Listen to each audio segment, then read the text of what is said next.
nobody did anything to you, honey. I don't care. I don't care. It's Nothing. okay. Stop talking to me. You do owe my mom an apology, though. That's who you owe one. No, excuse me. Because you know you slept with somebody else. Miss Hooker. Girl, Miss Hooker. No. go in there.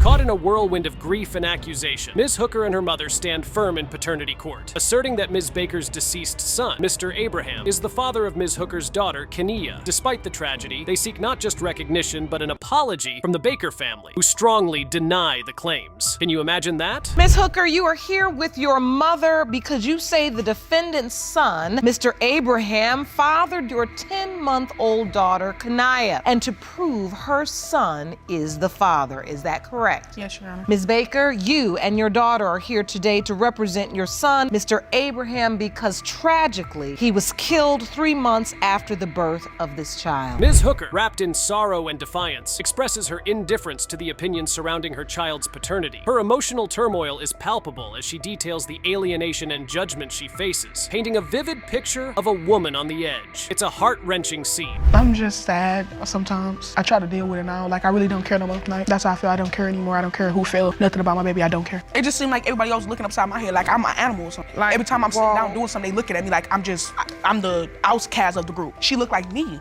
so why is it a problem? That's why I just say I don't care about nothing. 6th grade year, we was best friends, and then we started talking, then we stopped talking, and then we started going together. The court hears Ms. Baker recount her son's doubts about his paternity, shared in his final days. This revelation stirs a mix of sympathy and skepticism, adding layers to the narrative as each side grapples with their pain. Ms. Baker seeks to clear her son's name, while Ms. Hooker fights to establish his responsibility. Oh, the drama. Kenia's biological father. My son was on vacation, and we kept hearing that Denia was pregnant, but then when we finally found out for sure, he told me, he said he wasn't the only boy that had messed with Denia. And he made me promise that we was gonna get a blood test, and the way we thought they were gonna go, and now we're here. Well, I'm so very sorry for your loss. Let me say that. Tensions rise as allegations of other potential fathers are mentioned, challenging Ms. Hooker's claims. She laughs off these accusations, her laughter tinged with pain, defending her fidelity. The courtroom turns into a battleground of conflicting stories and raw emotions, each party clinging desperately to their version of the truth. Phew, that's just a mess. He was supposedly sleeping with Denia. Ms. Hooker, I have to ask you, was there another guy? No, 'cause that's why it's funny, because how can somebody tell me who I was sleeping with? Nobody in the room was in the room with me when I was sleeping with somebody. What do I have to lie for? Keyshawn told us that he wanted the blood test. The only way, Keyshawn only denied the baby when him and my daughter was arguing. Other than that, I have pictures with him laying on her stomach. In a touching moment, Ms. Hooker reveals that despite the disputes, Mr. Abraham had moments of connection with Kenia, complicating the family's narrative of denial. The skepticism from Ms. Baker and the broader family leaves Ms. Hooker feeling vilified and ostracized. A truly sad affair. Like I told him, you played grown, now it's time to be grown. Because if it's your baby, you not finna run and you not finna leave the whole bag on her. Him or my family are not those kind of people to do that. Oh, you can't go. Don't go there, Miss Blanche. Don't go there, Miss Blanche. Don't go there, because you know the truth is We're all here to talk, honey. As the hearing nears its climax, the courtroom is electric with anticipation and dread. Ms. Baker and Ms. Hooker, wrapped in a haze of grief and conflict, await the DNA test results. This moment, heavy with potential for healing or further heartache, holds the power to unite or irreversibly divide the families. Who's ready for the verdict? Kenia did get left out. So did my grandmother, and so did one of my sisters. Okay. It wasn't just the baby. We weren't together. Nobody was thinking right at that time. We wasn't none of us together. She went ahead to try to call herself helping me, and she was going ahead of me to finish it up, and all three of these people got left out, so it wasn't just Kenia. In a final, desperate plea for clarity and peace, both sides articulate their fears and hopes. Their voices echo the profound impact of the case on their lives. As they stand on the precipice of a verdict, the courtroom holds its breath, ready for the revelation that will either mend or permanently scar their bonds. Kenia. Yes, they will. I haven't. They don't have to. I already told, you know what I said already, Judge? Since she got left out the obituary, I have already told them, if it comes back saying Kenia belongs to Keyshawn, I'm going directly back to the funeral home and get a set of obituaries made. So when this baby grow up and she read her dad's obituary, there's her name. With the courtroom wrapped in tense silence, the judge prepares to unveil the truth that could bridge the chasm of grief or confirm the fears haunting both families. As they brace for the decision, the weight of the impending verdict is palpable, a reminder of our deep human need for closure and truth. What will the DNA results reveal? Stay tuned. The percentage of relatedness between Ms. Baker, Mr. Abraham, and Kenaya Abraham is 0%. This is why right here. Ms. Baker, are you all right? Do you need to sit down? Do you need to sit down, ma'am? They weren't gonna tell me sorry, so I'm not telling them nothing. Do you need to sit down, ma'am? Nobody did anything to you, honey. I don't care. Miss Nobody Miller do nothing to me, did but I don't like to you. you. That's I don't fine, like you. sweetie. Caught in a whirlwind of accusations and denial, today's courtroom drama unfolds with Miss Miller staunchly asserting that Mr. Rasmussen is not the father of 3-year-old Xylee. Despite his unwavering commitment, driving over 100 miles each way to see her, the specter of doubt hangs heavy in the air. Oof, things are about to get ugly. This is the case of Miller versus Rasmussen. Thank you, Jerome. Good day, everyone. Ms. Miller, you're here to prove to your ex-boyfriend, Scotty Rasmussen, that he is not the father of your 3-year-old daughter, Xylee Rasmussen. Yes, Your Honor. You claim you've been in an ongoing court battle over custody and have petitioned the court several times for a DNA test, all of which have been denied. Yes, Your Honor. Ms. Miller is adamant, her words sharp with conviction, claiming their broken relationship and Mr. Rasmussen's past infidelity are at the heart of this paternity dispute. But there's more. She suspects the real motive behind his dedication is less about love and more about tax benefits. Can you believe that? She hates me because at the end of the relationship, when things got rocky, I'll admit it, I did go to another woman. I'll be the first to admit that. You know, it was my mistake. Is that true, Ms. Miller? No. It's not? No, Tell it's me not. what you believe to be true in this situation. Yes, I was very mad at him for being a cheater. He cheated on me through pretty much our whole relationship. No, I do not hate him because of that. I lost my respect for him, yes. As Mr. Rasmussen counters, detailing his exhaustive efforts and financial support, it's clear this is no mere legal formality. He's fighting not just for rights, but for recognition. Every mile he drives, every dollar he spends, screams of a father's love denied by technicalities and unresolved past wounds. I want my visitation because my daughter means the world to me. I want to be in her life as much as I possibly can. I mean, if he's driving 160 miles each way every other weekend, the money he would get in his taxes, he's spending in gas. I'm paying my child support. I have my child support payments right here, plus an additional $3 fee, plus an additional $60 annual fee just to pay my child support. The plot thickens as Ms. Miller drops a bombshell. She insists Xylee was conceived while Mr. Rasmussen was miles away, lost in the lights of Vegas. The court is left reeling as she details her brief affair during his absence. The timeline is murky, the details sordid, and the implications profound. When she was conceived in March of 2011. He wasn't even in the same state. He was in Vegas. And at that time in March, I wasn't even with him. I was with somebody else because he broke up with me because he cheated on me.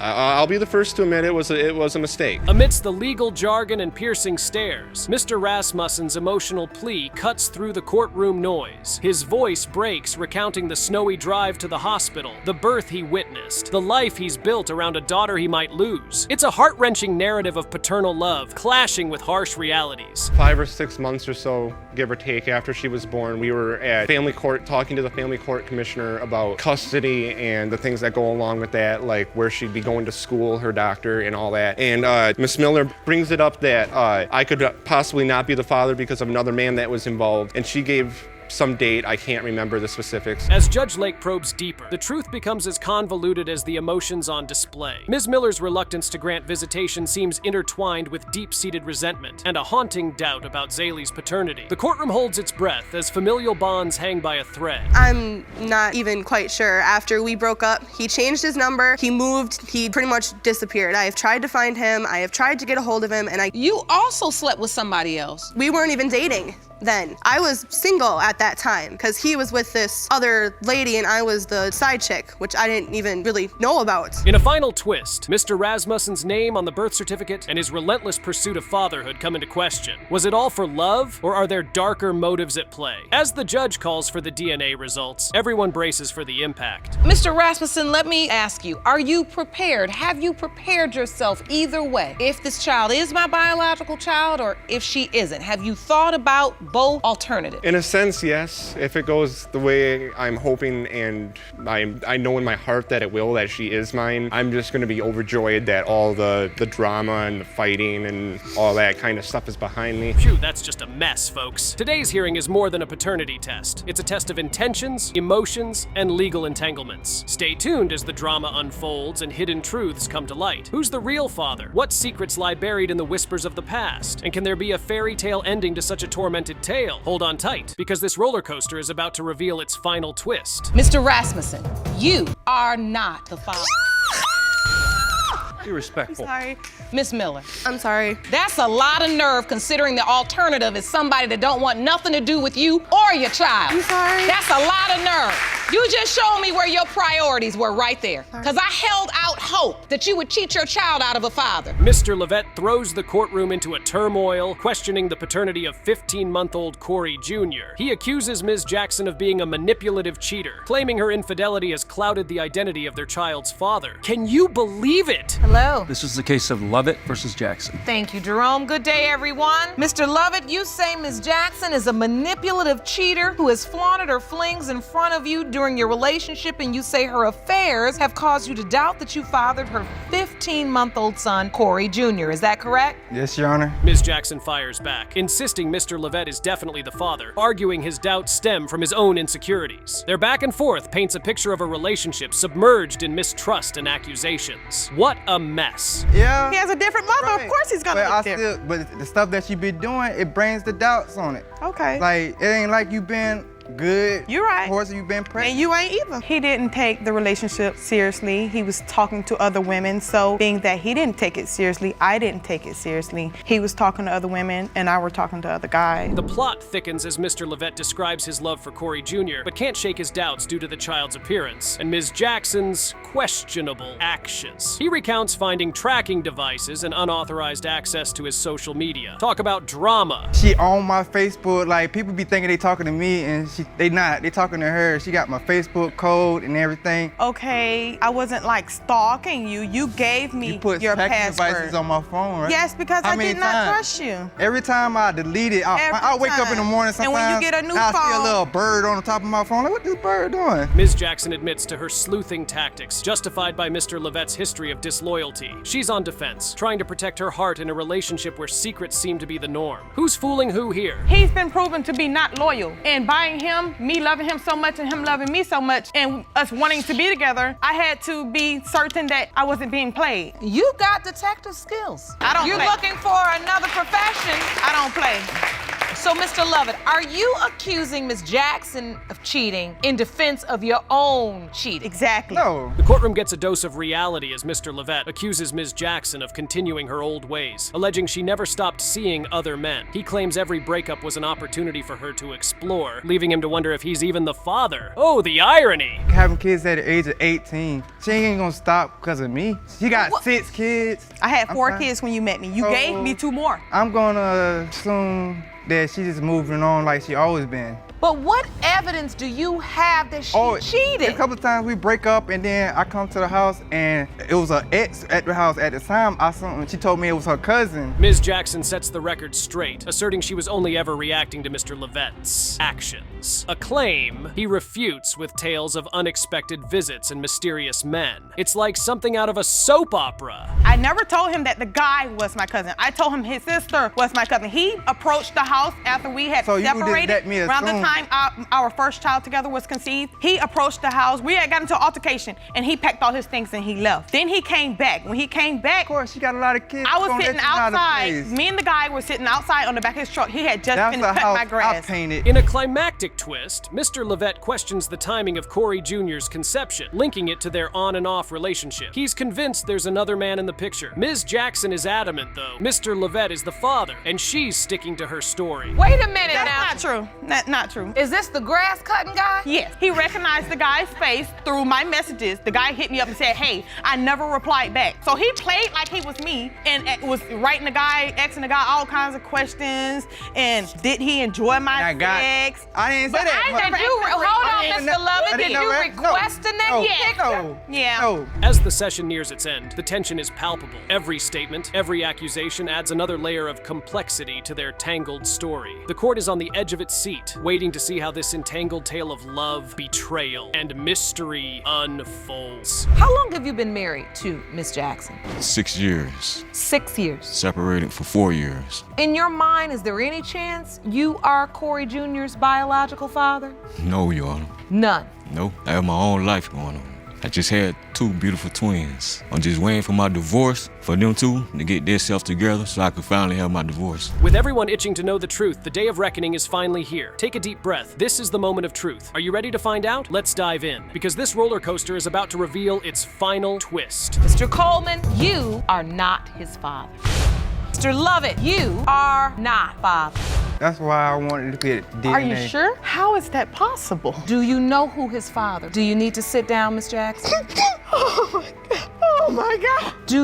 Have you talked about it with the other gentleman, that it's a possibility? Yes. In the intense atmosphere of paternity court, Ms. Hyman steps up, fiercely determined to prove Mr. Brown is the father of her 4-year-old son, Landon. She's exasperated by Mr. Brown's complete denial and avoidance of any parental responsibilities. No diapers, no visits, nothing. He has done nothing, she asserts, with a mix of frustration and disbelief. Mr. Brown, you are adamant that you are not Landon's father and say you won't do a thing for the child since he's not yours. Yes, Your Honor. Ms. Hyman. Yes, Your Honor. What has Mr. Brown done for your son? He has done nothing as far as no diapers, no wipes, no clothes, no visit, no type of affection. Your Honor, to be honest with you, I shouldn't have to do anything if I'm asking for a DNA test. Mr. Brown staunchly refuses to acknowledge Landon, insisting on DNA proof before he considers any involvement. Why should I do anything until I get proof? He challenges, revealing his deep-seated doubts rooted in past experiences where a child turned out not to be his. The courtroom becomes a battleground of trust issues and accusations. Your Honor, he has not asked for a DNA test. As far as anything, he would say, I'm not taking care of child unless I get a DNA test. And he really does not tell me. He tells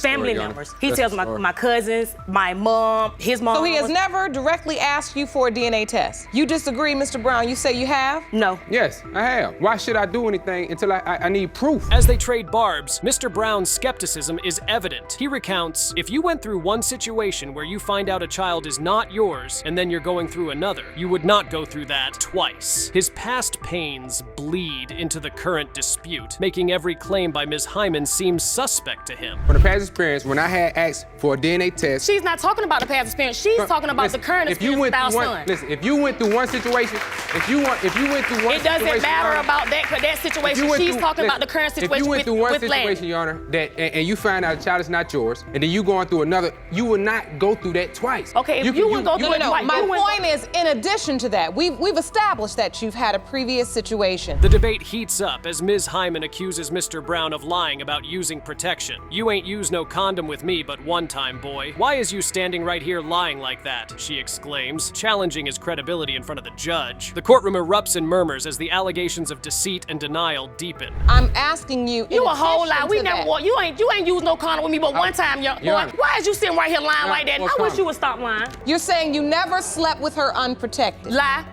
Is that your submission to this court? Get the whole lie. And if I'm lying, I'm flying. If I'm lying, I'm flying. Pigs gonna fly through this one right now. You are lying. Come on now. Come on now. All right. The hearing takes a turn as Ms. Tart, Mr. Brown's mother, adds her own doubts. She was approached at work with claims that another man was Landon's father. This revelation adds another layer of drama. He knew firsthand, she confirms, about someone else claiming to be the father. The courtroom's tension peaks as familial bonds and rumors clash dramatically. So you were at work and someone came up to you and said, I think you should encourage your son to get a blood test. Yes, sir. Because yes, Your Honor. It's okay. I have a lot of masculine energy, don't I? He encouraged you to have your son get a DNA test. Yes, Your Honor. Because he heard or knew firsthand. He knew firsthand. He didn't know that someone else was claiming this child as their own. Yes, Your Honor. In a touching moment, Ms. Hyman passionately defends her position, emphasizing Landon's resemblance to Mr. Brown. My son has the same lips, the ears, the eyes, the nose. He has my nose, she asserts, fighting back against the swirling doubts and rumors, the emotional weight of her plea resonates through the courtroom. My son doesn't have no facial features, no anything as this other young man. My son has the exact same birthmark on the same side as this young man. My son has the same lips, the ears, the eyes, the nose. He has my nose, the chin. Your Honor, looks don't mean nothing. You can think about a person so much that a child come out looking like that person. But my whole thing, Your Honor, if you can hang I don't know that. As the session reaches its climax, the courtroom is charged with anticipation and dread. Both parties articulate their fears and hopes, their voices echoing the profound impact of the case on their lives. They stand on the precipice of a verdict, the courtroom holding its breath, ready for the revelation that could either mend or irreversibly divide their lives. I appreciate that faulty evidence. Your Honor, if we was beefing with each other, how can we hang around each other for my child to look like you if we wasn't around each other? How can that happen? So you resent the fact, Ms. Hyman, that he even questions it all? No, I don't resent the fact. I don't resent the fact that he questions it. I mean, I can You believe it's substantiated? I understand why he Okay, so you can understand why he questions it. I can understand why he all questions right. it. With everyone on edge, the judge prepares to unveil the DNA truth. The weight of the impending decision is palpable, highlighting the deep human need for closure and truth. Are you ready for the reveal? Stay tuned. Mr. Brown, you are not the father. It's okay. Okay. Ms. Hyman, Yes, Your Honor. you assured this court that there were no other possibilities. I really felt that he was his son. Are you okay, Mom? I am. Were you hoping that I was. Mr. Brown? You seem very disappointed. It's just been 4 long years of just going back and forth.